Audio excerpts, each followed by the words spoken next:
All right, let's move on to the Trying to have a bit of Giants. fun, don't we? They're Don't your last you? of your 7 that you wanted to chat. What's gone wrong? Well, no, so, team-wise and performance-wise, we know what's happening at the moment. Offensively, it's just broken in terms of what they're doing. Who's this?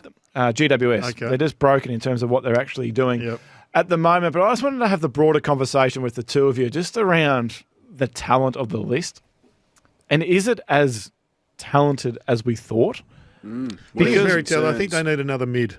Because right now, Speedy mid. Right now, they've only got the 5 players in the top 110 in the comp. Yep. Right. Who are they? So Josh Kelly, and now he's out for 4 to 6 weeks. Yeah. That's just an enormous blow. Yeah. Brent Daniels, Harry Himmelberg, Jack Buckley, and I can't Taylor? think. No, Taylor's not there at the moment. I can't think of the other one off the top of my head, but I'll come back to you. But so at the Hogan? start, I don't think right now they're not a threat to win a prelim. Right? So we just fast forward and just have the conversation around how does round 1 2025 look?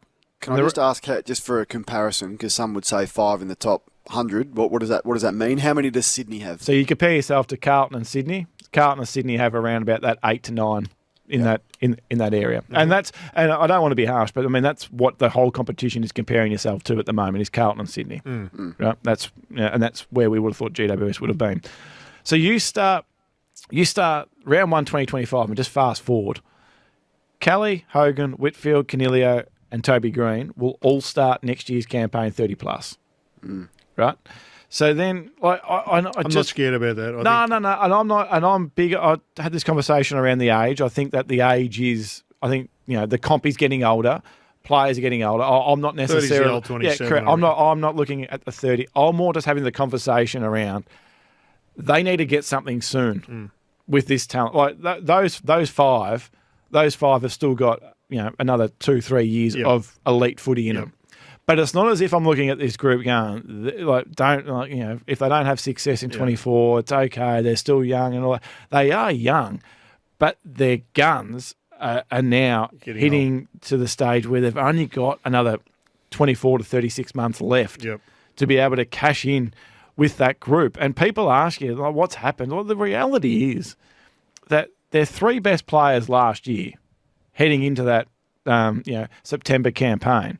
Lockie Whitfield was the 23rd best player last year. He's now outside the top 110 in the competition, outside the top 120, in fact.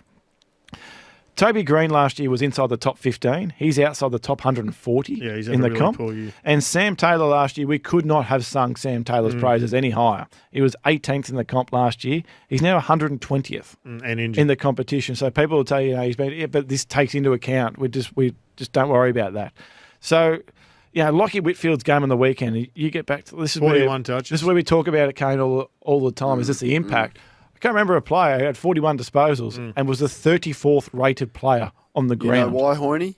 Because he had 16 kickouts to himself. There That's we why go. You need to change the stats that's- and make that a spoil and not a kick. That's why I couldn't tell. I could tell you where he rated, Kane. I couldn't tell you how many 16. kick-ins he had. 16, I couldn't care less.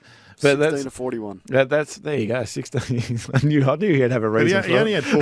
had 4 score involvements, and that was the flag for me. Yeah. So there's just more of a bigger picture discussion around Okay. GWS. Finn Callahan needs to come through. Yeah, only just going. Big time. You At the concerned, moment. Jared? Have you got a slight concern? I've got a concern that he's not coming through because I think he's potentially an All-Australian. I mean, I've seen his best. It's awesome, but I don't see it often enough. Have you, Kane?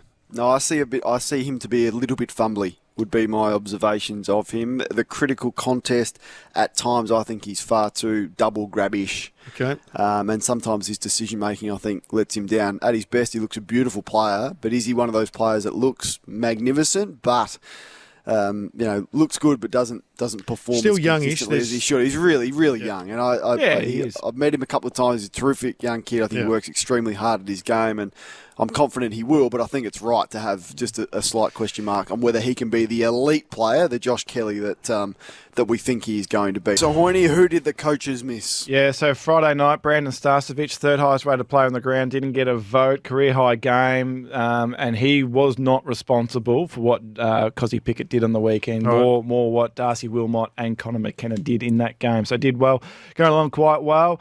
Tom Papley on the weekend, highest rated player on the ground, didn't get a vote. Harry Sheasel, absolutely keep talking about this bloke. Third highest rated player, didn't get a vote. Sam Collins flying. We keep talking about him on this show. Even though his ratings dropped down. Yep. Second highest rated player on the ground, didn't get a vote. Second best game of his season. And Jack Bowes just having a sneaky good season in the wet. Good actually, pick up from Mackie. His three best games this season have been all in wet conditions. Oh, he's the new. So he'll be hoping that it rains for the next 8 weeks of the Can you season. remember the great Billy Nettlefold? Jared, please. Who's that? He was a wet tracker. A wet tracker, came from North, went to Melbourne. He was Kane, do you know who that is? No, I don't know. He was one of your mob, Kane. He's one of the original taggers. Never heard of the bloke. Jimmy Bartell springs to mind as the best I'm wet with weather Kane on player that that one. I've ever seen. Who was the most damaging player for the round? So Paddy Cripps makes damaging player for the round. Phenomenal. He's second best game of the year. From a ball use perspective, Dylan Moore had a fantastic season. play Top 40 Dylan. player across the Flying. competition. Flying. Ball